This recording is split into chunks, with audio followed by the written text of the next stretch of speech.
I slammed the front door behind me, my hands trembling as I struggled with my keys. The house was quiet, but the silence felt heavy, filled with things we weren't saying. Scott's car wasn't in the driveway, and I knew exactly where he'd be. Not at work, like he told me this morning, but probably drowning his problems at Larry Ailes' bar again. "Damn it, Scott," I muttered, throwing my purse onto the kitchen counter. The answering machine was blinking, and I pressed play harder than I needed to. "Miss Noah, this is Virginia from Midwest Insurance. I'm calling to follow up on the claim your husband filed last week regarding his termination," the message played. My stomach sank. Scott had promised he quit his job at the bank 3 weeks ago, saying he had issues with his boss. I had doubts then. It was the third job he'd left in as many years, but I wanted to believe him. The machine beeped again. "Janet, honey, it's your mother-in-law. I hope you're not working late again. Scott could really use your support right now. Call me back, dear." I deleted Diane's message angrily. Of course, she was on his side. In her eyes, Scott could do no wrong, and any of his problems were somehow my fault. The front door creaked open, and I braced myself. Scott stumbled in, reeking of whiskey and failure. "Hey, babe," he slurred, trying to smile but failing miserably. "You're home early?" "Cut the act, Scott," I snapped. "I know you got fired. Why did you lie to me?" His face fell, guilt showing in his red, tired eyes. "I didn't want to disappoint you again." "So, you thought lying was a better choice?" I ran my hand through my hair, feeling the frustration rise. How are we supposed to trust each other if you can't even be honest about something like this? Scott collapsed onto the couch, his head in his hands. "I'm sorry, Janet. I really messed up this time." "This time," I said, my voice getting louder. "Scott, this is becoming a habit. We can't keep living like this." He mumbled something about a missed deadline and an angry client. Same story, different day. I paced the living room, my mind racing. "We need to make some changes," I said firmly. "I can't keep being the only reliable income around here, and you need to—" The phone rang, cutting me off. Scott jumped for it, clearly relieved by the distraction. "Hello?" "Oh, hi, Mom," he said, giving me a look that begged for a break from the argument. I rolled my eyes and headed to the kitchen, needing a break. As I filled a glass of water, I could hear Scott's voice from the other room. "Yeah, Janet's here. She found out about the job." Then, in a quieter tone, he added, "No, I haven't told her that part yet." I froze, gripping the glass tightly. What else was he hiding? "Mom, I don't think that's a good idea," Scott said, his voice low and urgent. "Janet won't know. I know you're trying to help." But I stormed back into the living room. "Won't what, Scott? What genius plan has your mother come up with now?" Scott's eyes widened in panic. "It's nothing." "It's nothing, Mom." "I have to go." He hung up quickly, avoiding my eyes. "Scott," I said, my tone sharp, "what aren't you telling me?" He fidgeted with the phone cord, looking everywhere except at me. "It's just Mom thought it might be good if she came to stay with us for a while, to help out." The glass slipped from my hand, smashing on the hardwood floor. Water and broken glass scattered at my feet, a perfect image of how messed up our life had become. "Your mother," I said slowly, "wants to move in with us?" Scott nodded miserably. "Just for a little while, until I can get back on my feet." I stared at him, speechless. This was a nightmare. Diane, with her constant judgment and snide comments, living in our home? The very thought made my skin crawl. "Janet, please," Scott begged. "It won't be for long. We need the help, and I cut him off, my voice cold. "There is no we in this decision, Scott. You and your mother don't get to decide how we handle your mistakes." I turned, carefully stepping over the broken glass. "Clean this up," I said over my shoulder. "I need some air." I grabbed my keys and headed for the door. "Janet, wait," Scott called after me. "Where are you going?" I paused with my hand on the doorknob. "To figure out how to fix the mess you've made of our lives," I replied without turning around. And Scott, don't wait up. The next morning, I stormed into my office, my head pounding from a night of tossing and turning. The last thing I needed was to deal with Diane's judgmental attitude on top of Scott's lies. But there was her number flashing on my phone as it rang over and over. Janet speaking, I answered stiffly, bracing myself. Janet, dear. Diane's sugary voice came through the line, dripping with fake concern. I hope I'm not disturbing your very important work. I clenched my teeth. What can I do for you, Diane? I'm worried about Scott, she sighed dramatically. He's been so down lately. I can't help but wonder if your career focus might be affecting him, Diane said. My grip on the phone tightened. Excuse me? Well, you know how men are, Diane continued, completely unaware of the anger building inside me. They need support, attention. Scott's always been sensitive. Maybe if you were home more, Diane. I cut her off, my voice low and controlled. Scott is a grown man. His job troubles are his own responsibility. But as his wife, I interrupted, I've been supporting us financially for years while Scott jumps from job to job. Don't you dare suggest this is my fault. Diane gasped, clearly offended. I'm only trying to help, Janet. Someone needs to be there for Scott, and if you're too busy climbing the corporate ladder... Stop right there, I snapped. My career isn't the problem. Scott's inability to keep a job is. And frankly, Diane, your constant babying isn't helping him. Well, I never, she huffed. If that's how you feel, maybe I should come stay with you two for a while. Scott clearly needs some support at home. A chill ran through me. That won't be necessary, I said firmly. Scott and I can manage our own problems. We'll see about that, Diane replied in a threatening tone before hanging up. I slammed the phone down, fuming. The nerve of that woman. After everything I'd done to keep us afloat, she had the audacity to blame me for Scott's failures. My phone buzzed with a text from Scott. Mom's worried about us. Maybe we should let her visit. I ignored it, throwing myself into my work, avoiding the mess waiting for me at home. The hours flew by as I drowned in spreadsheets and phone calls, anything to keep my mind off it. It was nearly 9 p.m. by the time I left the office. When I pulled into the driveway, I froze. Diane's car was parked in my usual spot. Inside, I found them in the kitchen, Scott nervously stirring a pot while Diane fussed over the table. What's going on? I asked, dropping my briefcase with a loud thud. Diane turned, beaming. Janet, darling, we were wondering when you'd grace us with your presence. I hope you don't mind I took the liberty of preparing dinner. You certainly took liberties, I muttered, glaring at Scott. He refused to look at me, suddenly fascinated with his cooking. Scott mentioned you two were having some difficulties, Diane said, her tone dripping with fake concern. I thought a nice family dinner might help ease the tension. I let out a bitter laugh. A family dinner? Is that what this is? Scott finally looked up. Please, Janet. Mom's just trying to help. Helps? I snapped. By ambushing me in my own home? By blaming me for your problems? Diane gasped. I would never. Save it. I cut her off. I heard enough this morning. You made it pretty clear how you feel about me and my career. Scott stepped in between us. Janet, that's not fair. Mom's here because she cares. Oh, she cares all right, I muttered under my breath. I shot back.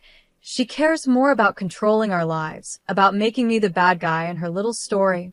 Now, Diane said, her voice syrupy sweet. I know you're under a lot of stress, but there's no need for dramatics. Why don't we all sit down and... No, I said firmly. I'm not doing this, not tonight. I turned to Scott. You invited her without even asking me, didn't you?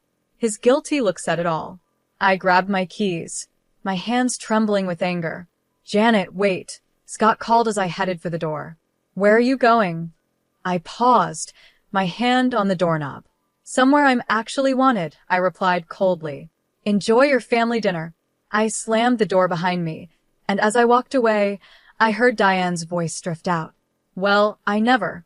Scott, darling, you really need to do something about that wife of yours. I got in my car and drove, tears blurring my vision. How had my life ended up like this? And more importantly, how was I going to fix it? The next day, After a long day at work, I pulled into the driveway, my stomach twisting at the sight of Diane's car still parked in the same spot. She had been here for a week. Taking a deep breath, I braced myself and went inside. The living room was a mess. Diane's belongings were scattered everywhere, suitcases overflowing with clothes, boxes stacked high, and framed pictures of her and Scott covering every surface. "What the hell is going on?" I demanded, my voice echoing through the house. Scott walked out of the kitchen, looking embarrassed. "Janet, honey, I can explain." Scott invited me to stay for a while. Diane cut in, sweeping into the room with a smug smile. "Isn't it wonderful? Now I can help around the house and give you more time to focus on your career." I felt the blood drain from my face. "Stay? For how long?" Scott shuffled his feet, avoiding my eyes. "Well, you see, Mom's having some financial problems. I thought she could live with us until she gets back on her feet." "Live with us?" I repeated, my voice rising. "Scott, we can barely support ourselves. How are we supposed to support your mother too?" Diane clicked her tongue. "Now, Janet, there's no need to be so dramatic. I'm sure if we tighten our belts, we can make it work. After all, family comes first." I spun around to face her. "This isn't your decision, Diane. This is our home, mine and Scott's." "Of course, dear," she said, patronizingly. "But Scott agrees it's for the best. Don't you, sweethearts?" Scott nodded weakly, and something inside me snapped. "How dare you?" I hissed, stepping closer to him. "How dare you make this decision without talking to me? This is my house too, Scott. My life." "Please, Janet," Scott begged. "Mom needs our help. We can't just turn our backs on her.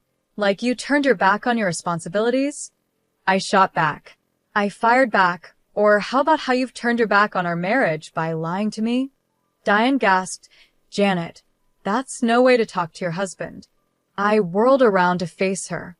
"And you come waltzing in here, criticizing my choices, blaming me for Scott's failures, and now you expect me to support you." "I'm only trying to help," Diane sniffed. "Someone needs to hold this family together. We were doing just fine before you showed up." I snapped. Scott stepped between us. "Janet, that's enough. Mom's staying, and that's final." I stared at him, disbelief and betrayal flooding through me. "Final? You don't get to make that decision on your own, Scott." "Well, someone has to make decisions around here," he shot back. "You're never home anyway." His words hit me like a punch to the gut. I stepped back, grabbing my purse. "I'm never home because I'm working my butt off to keep us going while you hop from one job to the next." "Janet, wait," Scott started, but I was already heading to the door. "No, Scott. I'm done waiting. I'm done being the bad guy in all of this." I paused at the door, turning back to both of them. "You want to play happy family with Mommy, dearest? Fine. But don't expect me to stick around and watch." "Where are you going?" Scott called after me. "To a hotel," I replied coldly, since I'm apparently no longer welcome in my own home. As I got into my car, I heard Diane's voice drift out the open door. "Let her go, Scott. She'll come to her senses eventually. Now, why don't you help me unpack?" I sped out of the driveway, tears blurring my vision. How had it come to this? My husband choosing his mother over me, my home invaded, my life flipped upside down. As I drove aimlessly through the dark streets, a cold determination settled inside me. If Scott and Diane wanted to play dirty, fine. Two could play at that game. It was time to start planning my next move and my revenge. I had been staying at the Comfort Inn for a week, trying to clear my mind and figure out my plan. The constant buzzing of my phone, with Scott's desperate texts and Diane's passive-aggressive voicemails, only strengthened my resolve. I needed to face this head-on. As I pulled into the driveway, I noticed Scott's car was gone. Perfect. I could grab some clothes without a confrontation. But as I stepped inside the house, I heard Diane's sharp voice coming from the kitchen. "I don't care what it takes, Alex. You can't do this to me now." I froze, my hand still on the doorknob. Diane was clearly in the middle of a heated phone call, unaware of my presence. "Don't you dare bring up my mistake," she hissed. "You're the one who's been embezzling from the company for years." My eyes widened. What was going on? "Fine, file for divorce," Diane spat. "But don't think I won't take you for everything you're worth, Alex. I know all your secrets, Diane said before abruptly ending the call. I heard her muffled sobs. For a brief moment, I felt a twinge of sympathy, but it vanished as soon as I heard her voice again, this time leaving a voicemail. Scott, honey, it's Mom. Listen, I need you to talk to Janet about accessing some of your joint savings. It's just a small loan to get me through. I'm sure she'll understand we're family, after all. A surge of anger shot through me. How dare she? I stormed into the kitchen, causing Diane to jump. Janet, she gasped, quickly wiping her eyes. I didn't hear you come in. Clearly, I said coldly. Too busy plotting to take our savings, were you? Diane's face went pale. You heard that? Every word, I said, my voice steady. Including your lovely conversation with Alex. Cheating on him and stealing money. Diane? My what would the neighbors say? You don't understand, Diane pleaded, her earlier confidence crumbling. Alex is trying to ruin me. I need help. I let out a bitter laugh. And your solution is to ruin us instead? To take our money while you've been living comfortably off stolen cash for years. It wasn't like that, Diane protested. Alex handled all the finances. I didn't know. Save it, I snapped. I'm not interested in your excuses. What I do want is for you to pack your things and get out of my house. Diane's eyes narrowed. You can't throw me out. Scott invited me to stay. Watch me, I growled, stepping closer. You've manipulated and lied to us since you got here. You blamed me for Scott's problems, took over our home, and now you're trying to steal from us. I'm done. I am Scott's mother. Diane shrieked. He'll never choose you over me. Just then, the front door slammed, and Scott's voice rang out. Mom? Janet? What's going on? Diane's expression instantly changed, tears welling up at her eyes as Scott entered the kitchen. Oh, Scott, she wailed. Janet's being so cruel. She wants to throw me out on the street. Scott looked back and forth between us, confusion written all over his face. Janet, what's going on? Don't you dare fall for her act, I warned him. Your mother's been lying to both of us. She's getting divorced because she cheated on Alex, and she's been embezzling money for years. Now she wants to dip into our savings to cover her tracks. Scott's jaw dropped. Mom, is this true? Diane's sobs grew louder. Scott, please, you don't understand. I had no choice. I turned to Scott, my voice firm. It's time to decide, Scott. Either she goes or I do. For good this time. The tension in the room was thick as Scott looked between his tearful mother and me, standing firm. I could see the conflict in his eyes, years of being manipulated by his mother now colliding with the harsh truth in front of him.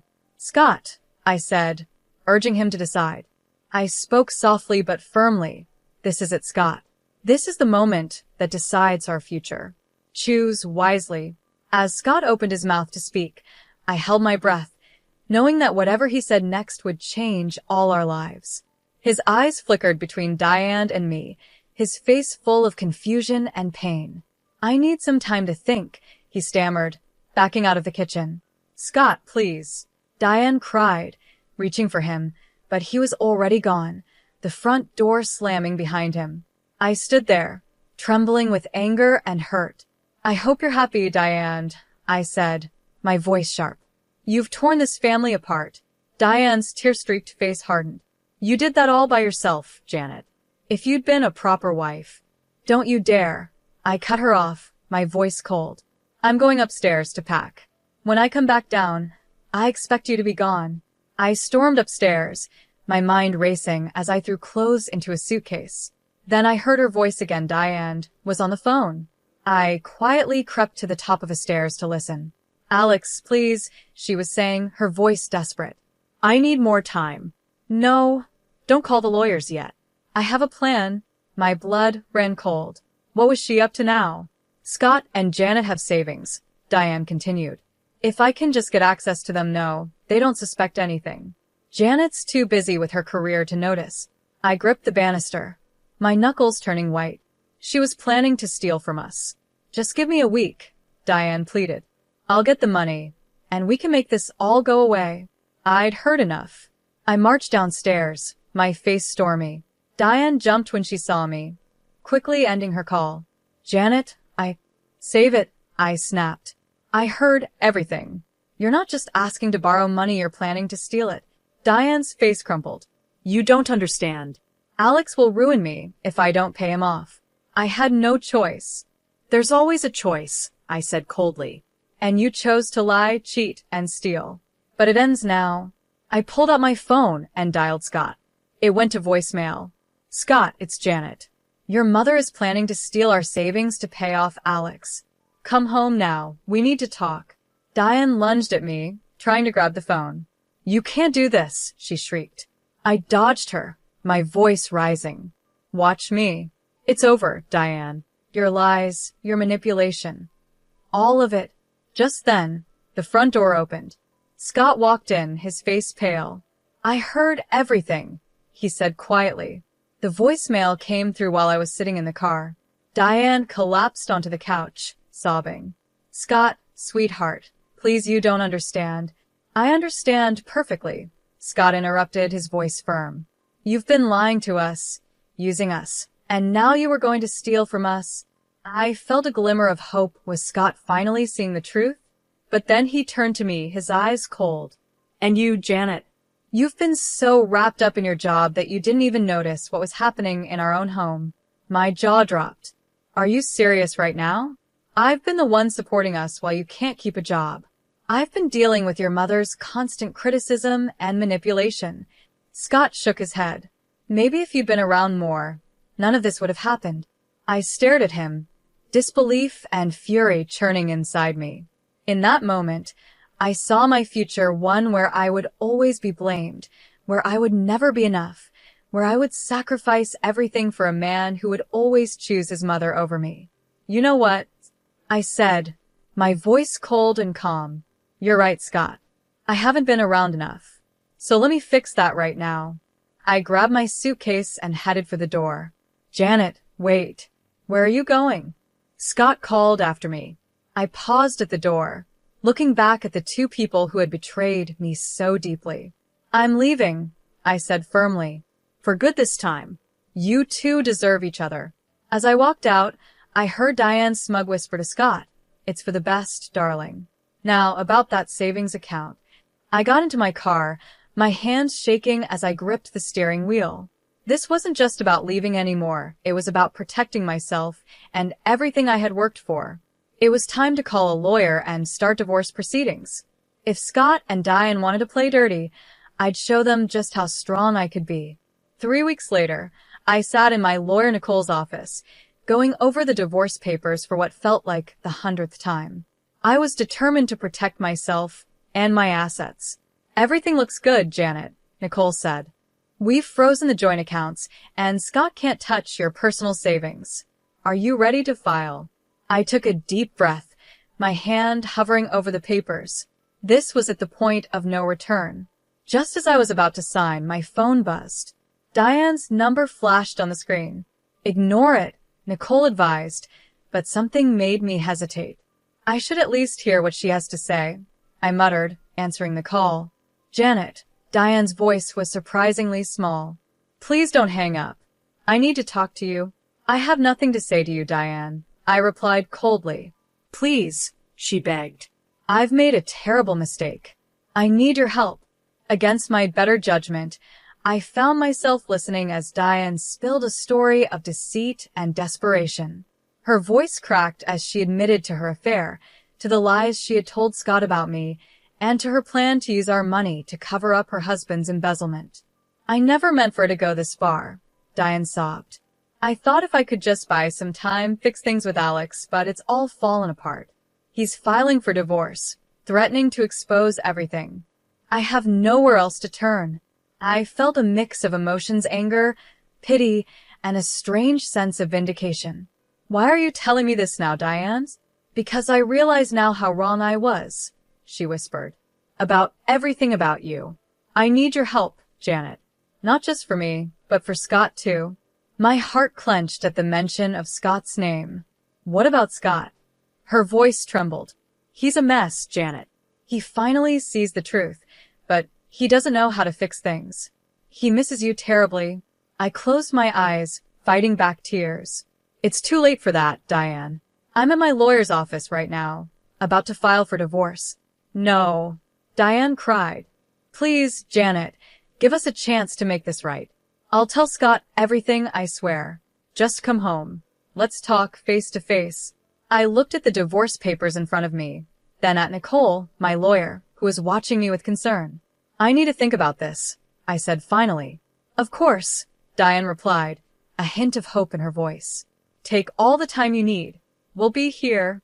I ended the call, my mind spinning. Nicole leaned forward, her brow furrowed. Janet, whatever she said, remember why you're here. Don't let her manipulate you again. I nodded absently, but my resolve was weakening. What if Diane was telling the truth? What if this was my chance to finally get the whole story, to confront both her and Scott with all the facts? I need to go, I said suddenly, standing up. I'm sorry, Nicole. I need to see this through. Nicole sighed but nodded. Be careful, Janet. And call me if you need anything. As I drove back to the house, was it still home? My emotions swirled. Part of me screamed that this was a trap, that Diane and Scott would never change. But another part, a small part one thought I had silenced, whispered of hope and second chances. I pulled into the driveway, my heart pounding. The house looked the same, but everything felt different. As I approached the front door, I saw Scott through the window, pacing anxiously. Our eyes met, and I saw a flicker of relief on his face. My hand trembled as I reached for the doorknob. This was at the moment of truth. Whatever happened next would change everything. I took a deep breath and opened the door, stepping into the unknown. I stepped into the house, and the air felt heavy with tension. Scott stood in the living room, his face a mix of relief and worry. Diane sat on the couch, nervously twisting her hands in her lap. Janet, Scott said, stepping toward me. I'm so glad you came. I raised my hand to stop him. I'm here to listen. Nothing more. Diane, you said you had something to tell us both. So talk. Diane nodded, her eyes filling with tears. I've been lying to both of you about everything. For the next 30 minutes, Diane laid out her secrets, her affair with a family friend, Alex's embezzlement from his company, their upcoming divorce, and her desperate plan to use our money to cover everything up. With each revelation, Scott's face grew paler, his hands clenching into fists. How could you, Mom? He whispered, his voice trembling. How could you lie to us like this? Diane sobbed and reached for Scott, but he pulled back. I'm so sorry, sweetheart. I never meant for it to go this far. I thought I could fix everything before you found out. I stood there, feeling a storm of emotions, anger at Diane's lies, pity for her desperation, and the growing realization that Scott had been just as much a victim of her manipulation as I had been. Scott, I said softly, turning to him, did you know any of this? He shook his head, looking shaken. No, Janet, I had no idea. I thought Mom just needed our help. I never imagined. That's why I called you, Diane interrupted, her voice desperate. I see now how wrong I was about everything. I need your help, both of you, please. I let out a bitter laugh. Help? After everything you've done? You tried to steal from us, Diane. You almost ruined our marriage. I know, she wailed. And I'll spend the rest of my life making it up to you both. But right now, I need your help to fix this mess with Alex. If we don't act fast, he'll expose everything, and we'll all go down. Scott turned to me, his eyes full of desperation. Janet, what should we do? I felt the weight of the moment. This was the decision that would shape the future of not just my marriage, but our whole family. No, I said firmly, surprising even myself with how strong my voice sounded. We're not doing this, Diane. Not anymore. But Diane started, but I cut her off. No more lies. No more schemes. You made this mess, and you're going to face the consequences, just like the rest of us. I turned to Scott, my heart pounding, waiting for his response. I love you, Scott, but I can't keep living like this. We can't keep letting your mother behave this way, I said, my voice steady but sad. Scott nodded slowly, understanding finally sinking in. You're right. Mom, I'm sorry, but Janet's right. We can't help you cover this up. Diane's face crumpled. But what am I supposed to do? Where will I go? That's not our problem anymore, I said, feeling a huge weight lift off my shoulders. I turned to Scott. "We need to talk alone." We left Diane sobbing on the couch and moved to the kitchen. The air between us was thick with unspoken feelings and hurt. "Janet," Scott started, his voice full of emotion, "I've been such a fool. Can you ever forgive me?" I looked at him, really looked at him, for the first time in months. I saw the man I had once fallen in love with, but I also saw the son who had let his mother come between us. "I don't know, Scott," I said honestly. "I love you, but I don't know if love is enough anymore. We have a lot to work through." Scott nodded, tears in his eyes. "I understand. Whatever it takes, Janet. I want to make this right." As we stood there in our kitchen, with the sound of Diane's sobs in the background, I realized this was just the beginning. We had a long and difficult journey ahead, facing the consequences of Diane's actions, rebuilding trust, and figuring out if our marriage could survive this test. But for the first time in months, I felt a glimmer of hope. Whatever came next, I knew I had the strength to face it head-on. 2 years later, I stood in my new apartment, surrounded by moving boxes and the promise of a fresh start. The divorce had been finalized 4 months ago, and I was finally ready to close this chapter of my life. My phone buzzed with a message from my boss. "Congratulations on the promotion, Janet. I can't wait to see what you'll do as our new marketing director." I smiled, feeling a surge of pride. This was what I had been working for: recognition for my skills and hard work, not judgment for being ambitious. As I unpacked, I came across a photo of Scott and me from happier times. A wave of sadness hit me, but it quickly passed, replaced by a sense of peace. We had tried to make things work after Diane's confession, but the trust had been too deeply damaged. In the end, we both realized that sometimes love just isn't enough. The doorbell rang, pulling me from my thoughts. When I opened the door, I was surprised to see Diane standing there. She looked older and more worn down than I remembered. "Janet," she said softly, "I hope I'm not bothering you. I just wanted to apologize again and give you this." She handed me an envelope. Inside was a check for a large sum, much more than she had tried to take from us. "It's everything I have," Diane said, her voice trembling. "I sold the house. My jewelry. I want to make up for what I did to you and Scott," Diane said, her voice trembling. She handed me the check, and I stared at it, emotions swirling inside me. "Diane," I began, but she cut me off. "I know this won't fix anything, but I hope it helps you start your new life. I see that now." Looking at this woman who had caused me so much pain, I realized my anger had faded. "Thank you, Diane, but I don't need this. I've already started my new life." I handed the check back to her. "Use it to start over for yourself. Learn from this and be better." Diane's eyes filled with tears. "You're an incredible woman, Janet.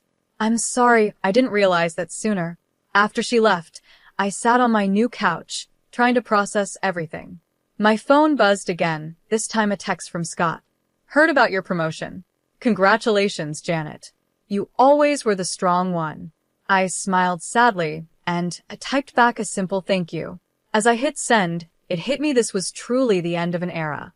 Scott and Diane would always be part of my past, but they no longer had any hold over my future.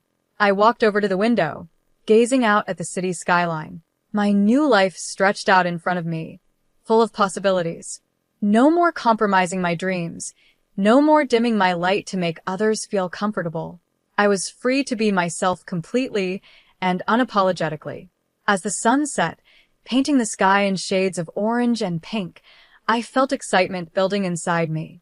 Tomorrow was a new day, the first of many, and I was ready to embrace it, stronger and wiser than before.